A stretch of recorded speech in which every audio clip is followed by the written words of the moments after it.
The debutante ball in Austin is coming up on August 5th, and I am getting ready for it. So we're gonna do the resting rich face again, but this time with my own products. My wealthiest old money clients like a look that does not look like makeup. They want to be as natural looking as possible with minimal corrections that are undetectable by even their closest friends. So let's get started with my foundation. We're going to just spot treat, okay? This is a cream foundation trusted by many professional artists to be something that is buildable in the tiniest little spots and not something that you have to put on layers and layers of. So I'm gonna go in right where I've got some discoloration here, redness here, here. Let's get the color out of my nose and a little bit right here. Just gonna put it where I need it. And now we will blend gently, okay? So barely touching my face. And the wax in a cream foundation is really the magic maker that creates the most skin-like finish. Okay. Quick Fix is going to be my highlighter of choice for this year's debutante ball. This is a very lifelike highlighter. And you can use this all by itself. It does not have to go on with foundation. It has a slightly pink tint to it so that it is going to look as lifelike as possible. So we all have about 5 different colors going on our face. We have some various shades of brown. We have almost a white or very pale ivory color, and we have some pink. And some of us have more than that. There are purples and even blacks and dark browns going on. When you remove all of those colors, you have to bring them back in order for your skin and your face to look real. If you leave one of those colors off, there's something in other people's minds that just says that doesn't look like a real face. When you color this little area right here, and it's the same color as this area, it gives the illusion that those are on the same plane, but they're not. This skin is not supported and this skin is.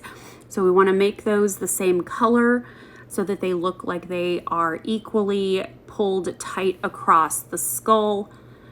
And now we're going to highlight the chin, and then we want to go back in and support all of our highlights with a barely pink pressed powder. I'm using the one from Because and a face shaped brush that is a little bit tapered at the end so that it fits nicely under the eyes. And you want to go right in here, support under the eye, and then bring it down. And look at the brightening power that that gives.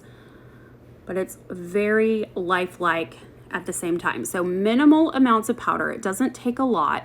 And you can see how light the pressure is that I'm applying. We're not scrubbing. We're not going back and forth. We don't want to displace everything that we just did. We just want to give it plenty of waterproofing, sweat proofing, and contact support. So now we've taken out the dark browns, but we need to bring them back in. We've given ourselves back the light colors. We've given ourselves back a little bit of a pinkiness, and we've given ourselves a nice natural beige that looks like real skin. So let's go in with a bronzer and darken up a few places, giving you the power to put the colors exactly where you want them. That's really the magic of makeup. So where naturally they're distorted and kind of all over the place, you take that away and then you bring it back and put it exactly in the right place. And that is the science of pretty.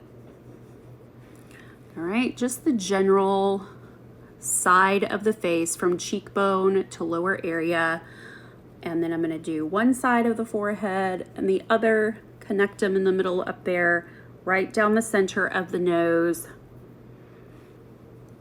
And this will not seem scary at all if you practice. The debutantes are all going to be looking for a very natural blush, and a natural blush, unlike my favorite that has a little bit of a shimmer and a sparkle to it, is going to be a very flat, matte, pinky beige that's somewhere in the flesh tone. Okay, so I'm going to start with this lip crayon and just put a little bit of that down to deepen the color, but I'm going to use my nearly nude lipstick and go right over that. You see how fleshy and real this color is, and then we're just gonna pat it out. And with almost no shimmer at all in that, this is going to look the most flesh-like, a little bit dewy, but waxy and real. That is the goal.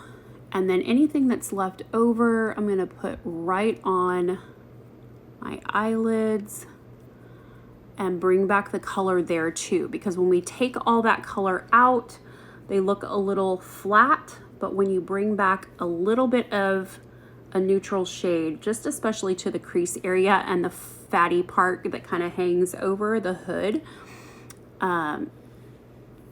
just the tiniest little bit makes such a huge difference. It just sort of eliminates that skin and makes it seem like it's not really there, giving your eyes all the power that they deserve. We're gonna do really minimal mascara using a small fan brush, and I'm just gonna put it at the base of my lashes and kind of flick up. We're not trying to draw attention to the lashes. We wanna draw attention to the eyeballs. And the lashes can often be an enormous distraction. So they would rather their lashes just look a little fuller and darker than to look like they've been transformed. Even the tiniest dot of mascara on your eyelids can be a big distraction to other people. You don't notice it because you can't see your eyelids when you blink, but other people can. So take your concealer brush and just move that after it dries. Let the mascara dry and then move it toward the nose with your concealer brush and it'll remove instantly. So easy.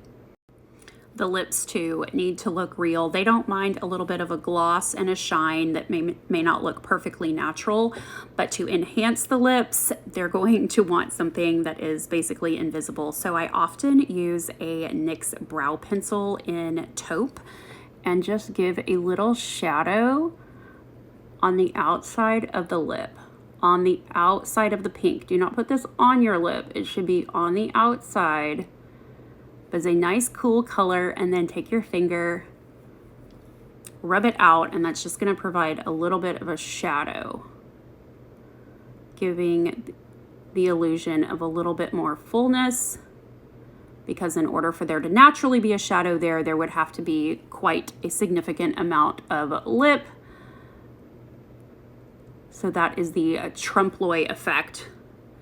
And then we'll add the smallest amount of gloss in a really thin, dry layer using a lip brush.